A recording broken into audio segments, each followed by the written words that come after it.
Bonjour Monsieur le maire. Bonjour. On va parler du devenir des cascades. Qu'en est-il? Oui, alors avant de parler peut-être du devenir des cascades, peut-être rappeler quelques éléments de contexte économique. Voilà. On sait aujourd'hui que le contexte économique est difficile, le budget de la commune est extrêmement complexe à monter pour plusieurs raisons. C'est une baisse des dotations de l'État depuis plusieurs années et aujourd'hui un impact extrêmement important de la crise énergétique. Donc ça oblige la municipalité aujourd'hui à faire des choix, à prioriser ses investissements, son fonctionnement. Et on a rebalayé un peu tous les domaines où on pouvait faire des économies. Et il se trouve qu'aujourd'hui on s'est réunis mercredi, tout le conseil municipal s'est réuni en commission générale pour parler du devenir des cascades.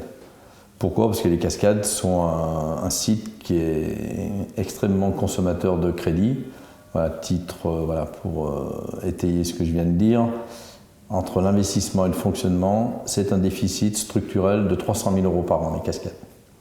Et c'est un déficit qu'on a constaté aussi bien en gestion municipale qu'en gestion par un prestataire ou même en DSP quand on avait essayé de confier le site en DSP. Donc voilà, c'est quelque chose entre 250 000 et 300 000 € de déficit tous les ans. Et des travaux qui étaient à venir aussi, Et aujourd'hui, des travaux importants qui étaient effectivement prévisibles, notamment des travaux très urgents parce que le bassin fuit, enfin il y a des choses assez urgentes et on était sur cette année à peu près mettre encore 300 000 € et dans les 3 années qui arrivent, entre 700 et 1 million d'euros, ne serait-ce que pour maintenir le site à son niveau, même pas pour le développer, pour qu'il puisse fonctionner. Donc si on le maintient, ça veut dire pression fiscale sur la population? Donc si on le maintient, après il y a plusieurs solutions.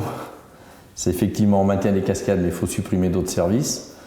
Le choix qu'on a fait, c'est de ne pas fermer la piscine, contrairement à ce qu'ont fait beaucoup de communes. Il faut savoir qu'en 2022, il y a 200 communes qui ont fermé leur piscine municipale. Et aujourd'hui, nous, on tient à préserver notre piscine municipale, même si on a pris des mesures aussi d'économie d'énergie, parce que c'est un lieu pour nos associations et c'est aussi un lieu d'apprentissage pour nos enfants, notamment les enfants des écoles, d'apprentissage de la natation. Donc on fera tout pour maintenir notre piscine. Après, il restait la fiscalité pour pouvoir couvrir aussi ce déficit des cascades. Le choix qu'on a fait aussi, c'est de ne pas augmenter la pression fiscale sur nos habitants, parce qu'il faut savoir que les cascades, il y a à peine 5% d'entrées trévoltiennes, parce qu'on a une comptabilité analytique qui est assez précise. Et on s'est dit, augmenter la pression fiscale sur l'ensemble de nos habitants pour à peine 5% d'entrées trévoltiennes, c'était pas raisonnable. Donc c'est un choix qui est difficile, hein, on l'assume totalement, qui est difficile. Donc la décision qui a été prise à la majorité, c'est effectivement de fermer le site et puis de consacrer aussi les budgets qu'on a à améliorer la performance énergétique de nos bâtiments, à améliorer l'éclairage public en le passant en LED, parce que c'est aussi des sujets qui vont revenir. Parce que, vu l'augmentation de l'énergie, il faut absolument qu'on prenne des mesures pour réduire à moyen et long terme. Voilà, et donc c'est une décision qu'on a essayé d'équilibrer, mais on a pensé que le plus sage c'était de fermer les cascades. C'est une décision difficile, hein, parce que c'est un site qui est assez ludique et tout, mais voilà. Pour à peine 5% d'entrées trévoltiennes, pénaliser l'ensemble des trévoltiens, ça ne nous est pas paru raisonnable. C'est une décision difficile, pragmatique, mais je pense c'est une décision de bon sens. A émergé aussi lors de notre réunion de la commission générale, est-ce qu'aujourd'hui, avec les problématiques environnementales qu'on connaît, est-ce que c'est encore raisonnable d'avoir un site aquatique avec la consommation qu'on constate en eau, en gaz, en électricité, avec 95% des entrées des personnes qui viennent de l'extérieur en voiture, avec tout ce que ça a comme impact écologique?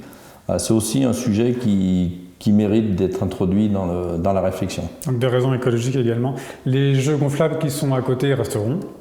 Alors aujourd'hui, ce qu'on s'est engagé aussi à faire une fois qu'on a pris ces décisions, c'est de réfléchir très vite à des activités, au moins pour cet été. Donc l'une des premières qu'on a prises, c'est qu'on laissera la piscine Mercier, la piscine municipale ouverte, pour qu'on puisse aussi en profiter pendant l'été.